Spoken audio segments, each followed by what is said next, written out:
व्यास मंच पर विराजमान पूजनीय गुरुजनों एवं प्रिय श्रोतागण, सादर प्रणाम। श्री रामचरितमानस के अयोध्या कांड में श्री राम चित्रकूट में पर्णकुटी बनाकर रहने लगे। अब आगे की कथा सुनिए। अमर नाग किन्नर दिसि पाला, चित्रकूट आए तेहि काला।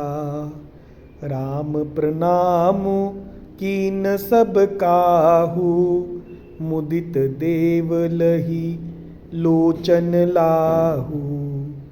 बरषि सुमन कह देव समाजू, नाथ सनाथ भये हम आजू।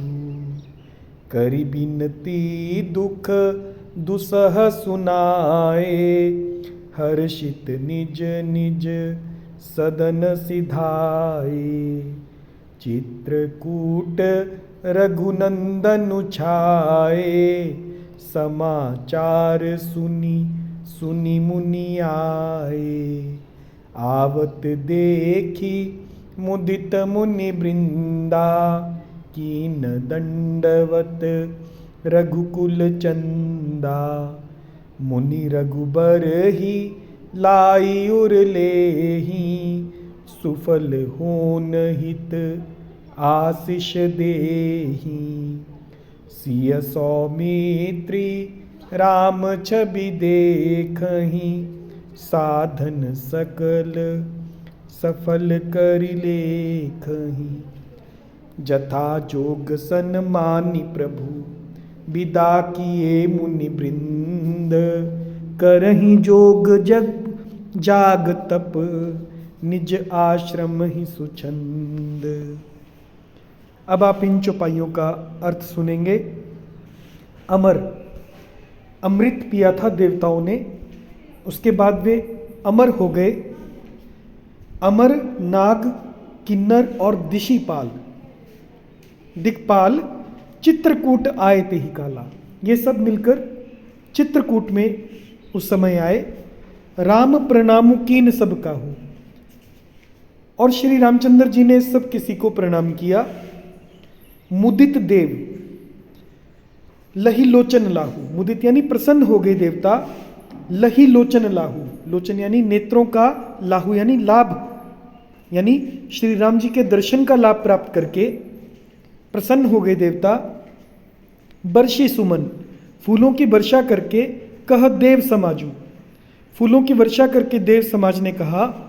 नाथ सनाथ भय हम आजू, हे नाथ आपका दर्शन पाकर हम सनाथ हो गए। करी विनती, फिर विनती करके दुख दुसह सुनाए, उन्होंने अपने दुसह जो सहने योग्य नहीं है ऐसे दुख सुनाए। और हर्षित निज निज सदन सिधाए, और दुखों के नाश का आश्वासन पाकर हर्षित होकर अपने अपने स्थानों को देवता चले गए। चित्रकूट रघुनंदन छाए, श्री रघुनाथ जी चित्रकूट में आकर छाए यानी आ बसे हैं। समाचार सुनी सुनी मुनि आए, और ये समाचार सुनकर सभी मुनि वहाँ पर आ गए।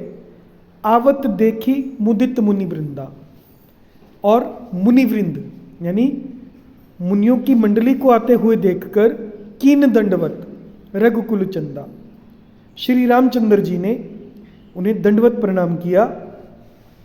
मुनि रघुबीर ही लाई उर लेहि, और मुनिगण श्री राम जी को हृदय से लगा लेते हैं। सुफल होन, और सफल होने के लिए हित आशीष देहि, और सफल होने के लिए आशीर्वाद देते हैं।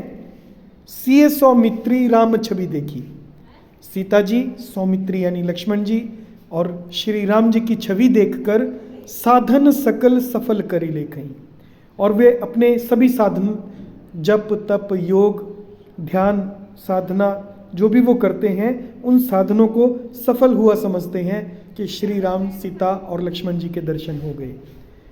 जथा जोग सन्मानी प्रभु। प्रभु श्री रामचंद्र जी ने यथा योग्य सम्मान करके विदा किए मुनि वृंद, और मुनि मंडली को विदा किया। करहि जोग जग करहि जोग जप जाग तप, निज आश्रम ही सुछंद। और वे स्वतंत्रता के साथ, सुछंद यानी स्वतंत्रता के साथ निज आश्रम में जाकर, अपने आश्रम में जाकर योग जप और तप और यज्ञ करने लगे। जय सिया राम।